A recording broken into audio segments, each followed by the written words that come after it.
Assalamualaikum warahmatullahi wabarakatuh. Salam sejahtera bagi kita semua. Yang terhormat Ibu Aster Pujaning Ati SS MPD selaku dosen pengampu mata kuliah Teori Sosiolinguistik. Saya Nurma Damayanti NPM 2020 21 50580. Di sini saya akan memberikan tanggapan mengenai bahasa utama ASEAN. Menurut saya, bahasa Indonesia lebih layak dijadikan bahasa kedua ASEAN karena di tingkat internasional, bahasa Indonesia telah menjadi bahasa terbesar di Asia Tenggara dan persebarannya telah mencakup di 47 negara di seluruh dunia. Selain itu, bahasa Indonesia juga diajarkan sebagai mata kuliah di sejumlah kampus kelas dunia, seperti di Eropa, contohnya di Amerika Serikat dan Australia, serta di beberapa perguruan tinggi, terutama di Asia, dengan semua keunggulan yang dimiliki bahasa Indonesia dari aspek historis, hukum dan linguistik, serta bagaimana bahasa Indonesia telah menjadi bahasa yang diakui secara internasional. Sudah selayaknya bahasa Indonesia duduk di posisi terdepan dan jika memungkinkan menjadi bahasa pengantar untuk pertemuan-pertemuan resmi di ASEAN, dan juga bahasa nasional dan bahasa negara adalah bahasa Indonesia, sementara bahasa Melayu adalah bahasa daerah. Bahasa Indonesia sudah dikembangkan menjadi bahasa ilmu dan teknologi. Bahasa Indonesia juga telah disiapkan menjadi bahasa internasional sesuai dengan amanat Undang-Undang No. 24 Tahun 2009 karena terdapat 428 lembaga penyelenggara program bahasa Indonesia bagi penutur asing atau BIPA.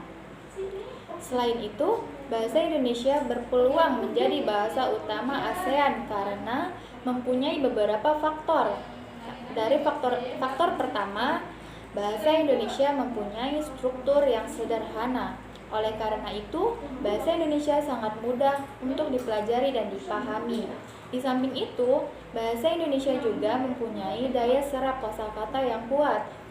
Kedua, bahasa Indonesia mempunyai jumlah penutur yang paling banyak di ASEAN, yaitu 200 juta jiwa lebih, dan pada masa depan diperkirakan semakin bertambah. Jumlah penuturnya tersebar di dalam negeri dan di luar negeri. Penutur di luar negeri seperti tenaga kerja Indonesia, pelajar Indonesia, dan wisatawan dapat menjadi duta dalam mengenalkan bahasa Indonesia kepada bangsa-bangsa lain. Ketiga, bahasa Indonesia mempunyai penyebaran geografis yang sangat luas. Sebagaimana diketahui, bahasa Melayu yang menjadi cikal bakal bahasa Indonesia telah dituturkan hampir di seluruh kawasan ASEAN. Bahkan, bahasa Melayu tercatat menjadi bahasa nasional di 4 negara, yaitu di Malaysia, di Indonesia, Brunei, dan Singapura. Sementara itu, di beberapa negara lain, seperti di Thailand, Myanmar, Laos, Kamboja, dan Filipina, bahasa Melayu menjadi bahasa kedua dan ketiga, karena struktur bahasa Melayu yang mirip dengan bahasa Indonesia, besar kemungkinan bahasa Indonesia dapat diterima di negara-negara itu. Keempat, sektor ekonomi makro di Indonesia yang sangat berkembang pesat menjanjikan lahan investasi bagi investor asing. Itulah pintu gerbang untuk mengenalkan bahasa Indonesia kepada dunia.